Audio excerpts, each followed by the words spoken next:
यह कहानी है भारतीय इतिहास की सबसे खूबसूरत महिला के नाम से विख्यात आम्रपाली की, जिसे अपनी खूबसूरती की कीमत वेश्या बनकर चुकानी पड़ी। वह किसी की पत्नी तो नहीं बन सकी, लेकिन संपूर्ण नगर की नगरवधि जरूर बन गई। आम्रपाली ने अपने लिए जीवन स्वयं नहीं चुना था, बल्कि वैशाली में शांति बनाए रखने के लिए, गणराज्य की अखंडता बरकरार रखने के लिए उसे किसी एक की पत्नी बनाकर नगर को सौंप दिया गया। उसने सालों तक वैशाली के धनवान लोगों का मनोरंजन किया, लेकिन जब वह तथागत बुद्ध के संपर्क में आई तो सब कुछ छोड़कर वह बौद्ध भिक्षुणी बन गई। आम्रपाली के जैविक माता पिता का तो पता नहीं, लेकिन जिन लोगों ने उसका पालन पोषण किया उन्हें वह एक आम के पेड़ के नीचे मिली थी, जिसकी वजह से उसका नाम आम्रपाली रखा गया। वह बहुत खूबसूरत थी, उसकी आंखें बड़ी बड़ी और काया बेहद आकर्षक थी। जो भी उसे देखता वह अपनी नज़रें उस पर से हटा नहीं पाता था, लेकिन उसकी यही खूबसूरती, उसकी यही आकर्षण उसके लिए श्राप बन गई। एक आम लड़की की तरह वो भी खुशी खुशी अपना जीवन जीना चाहती थी, लेकिन ऐसा नहीं हो सका। वो अपने दर्द को कभी बयान नहीं कर पाई और अंत में वही हुआ जो उसकी नियति ने उसे करवाया। आम्रपाली जैसे जैसे बड़ी हुई उसका सौंदर्य चरम पर पहुंचता गया, जिसकी वजह से वैशाली का हर पुरुष उसे अपनी दुल्हन बनाने के लिए बेताब रहने लगा। लोगों में आम्रपाली की दीवानगी इस हद तक थी कि वह उसे पाने के लिए किसी भी हद तक जा सकते थे। यही सबसे बड़ी समस्या थी।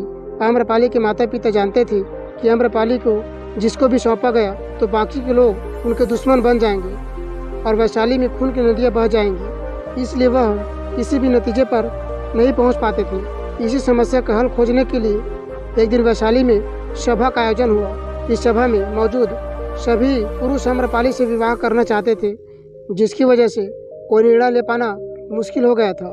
इस समस्या का समाधान हेतु अलग अलग विचार प्रस्तुत किए गए, लेकिन कोई इस समस्या को सुलझा नहीं पाया। लेकिन अंत में जो निर्णय लिया गया उसने आम्रपाली की तकदीर को अंधेरी खाइयों में धकेल दिया।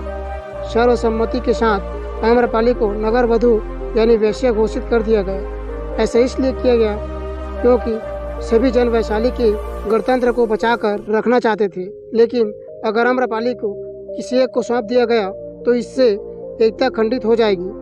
नगर वधू बनने के बाद हर कोई उसे पाने के लिए स्वतंत्र था। इस तरह गणतंत्र के एक निर्णय ने उसे भोग्य बनाकर छोड़ दिया। लेकिन आम्रपाली की कहानी यही समाप्त नहीं होती।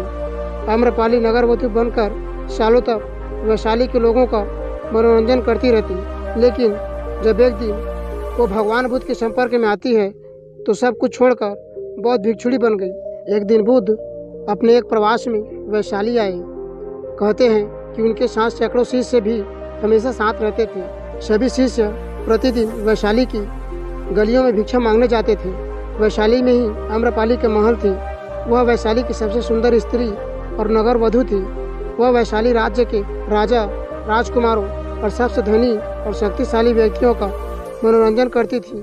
एक दिन उसके द्वार पर भी एक भिक्षुक भिक्षा मांगने के लिए आया। उस भिक्षुक को देखते ही वह उसके प्रेम में पड़ गई।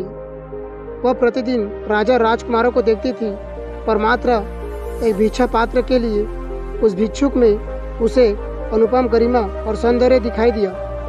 वह अपने परकोटे से भागी आई और भिक्षु से बोली, आइए कृपया मेरे दान ग्रहण करें। उस भिक्षुक के पीछे और भी कई भिक्षुक थे। उन सभी को अपनी आंखों पर विश्वास नहीं हुआ। जब युवक भिक्षु आम्रपाली के भवन में भिक्षा लेने के लिए गया तो वे ईर्ष्या और क्रोध से जल उठे। भिक्षा देने के बाद आम्रपाली ने युवक भिक्षु से कहा, 3 दिनों के बाद वर्षा काल प्रारंभ होने वाला है। मैं चाहती हूँ कि आप उस अवधि में मेरे महल में ही रहें। युवक भिक्षु ने कहा, मुझे इसके लिए अपने स्वामी तथागत बुद्ध से अनुमति लेनी होगी। यदि वे अनुमति देंगे तो मैं यहाँ रुक जाऊँगा। उसके बाहर निकलने पर अन्य भिक्षुकों ने उससे बात की। उसने आम्रपाली के निवेदन के बारे में बताया। यह सुनकर सभी भिक्षुक बड़े क्रोधित हो गए। वे तो एक दिन के लिए ही इतने ईर्ष्यालु हो गए थे और यहाँ तो उसे 4 महीनों की योजना बन रही थी। युवक भिक्षु बुद्ध के पास पहुँचने से पहले ही कई भिक्षु वहाँ पहुँच गए और उन्होंने इस वृत्तांत को बढ़ा चढ़ा कर सुनाया। वह स्त्री वैश्य है और एक भिक्षु वहाँ पूरे 4 महीने तक कैसे रह सकता है। बुद्ध ने कहा, शांत रहो, उसे आने दो। अभी उसने रुकने का निश्चय नहीं किया है। वह वहाँ तभी रुकेगा जब मैं उसे अनुमति दूंगा। युवक भिक्षु आया और उसने बुद्ध के चरण छूकर सारी बात बताई। आम्रपाली यहाँ की नगर वधू है। उसने मुझे चतुर्मास में अपने महल में रहने के लिए कहा है। सारे भिक्षु किसी न किसी घर में रहेंगे। मैंने उसे कहा है कि आपकी अनुमति मिलने के बाद ही मैं वहाँ रह सकता हूँ। बुद्ध ने उसकी आंखों में देखा और कहा, तुम वहाँ रह सकते हो। यह सुनकर कई भिक्षुओं को बहुत बड़ा घात पहुँचा। वे सभी इस पर विश्वास नहीं कर पा रहे थे कि बुद्ध ने एक युवक शिष्य को एक वेश्या के घर में 4 माह रहने के लिए अनुमति दे दी। 3 दिनों के बाद युवक भिक्षु आम्रपाली के महल में रहने के लिए चला गया। अन्य भिक्षु नगर में चल रही बातें बुद्ध को सुनाने लगे। सारे नगर में एक ही चर्चा हो रही है कि एक युवक भिक्षु आम्रपाली के महल में 4 महीनों तक रहेगा। बुद्ध ने कहा, तुम सब अपनी चर्या का पालन करो। मुझे अपने शिष्य पर विश्वास है। मैंने उसकी आंखों में देखा है, उसके मन में अब कोई इच्छाएं नहीं है। यदि मैं उसे अनुमति नहीं देता तो भी उसे बुरा नहीं लगता। मैंने उसे अनुमति दी और वह चला गया। मुझे उसके ध्यान और संयम पर विश्वास है। तुम सभी इतने व्यग्र और चिंतित क्यों हो रहे हो? यदि उसका धर्म अटल है तो आम्रपाली भी उससे प्रभावित हुए बिना नहीं रहेगी, और यदि उसका धर्म निर्बल है तो वह आम्रपाली के सामने समर्पण कर देगा। यह तो भिक्षु के लिए परीक्षण का समय है। बस 4 महीने तक प्रतीक्षा कर लो। मुझे उस पर पूर्ण विश्वास है, वह मेरे विश्वास पर खरा उतरेगा। उसने कई भिक्षुओं को बुद्ध की बात पर विश्वास नहीं हुआ। उन्होंने सोचा वे उस पर नाहक ही इतना भरोसा करते हैं। भिक्षु अभियुवक है और आम्रपाली बहुत सुंदर। वे भिक्षु संघ की प्रतिष्ठा को खतरे में डाल रहे हैं, लेकिन वे कुछ भी नहीं कर सकते। 4 महीने के बाद युवक भिक्षु बिहार लौट आया। उसके पीछे पीछे आम्रपाली भी बुद्ध के पास आई।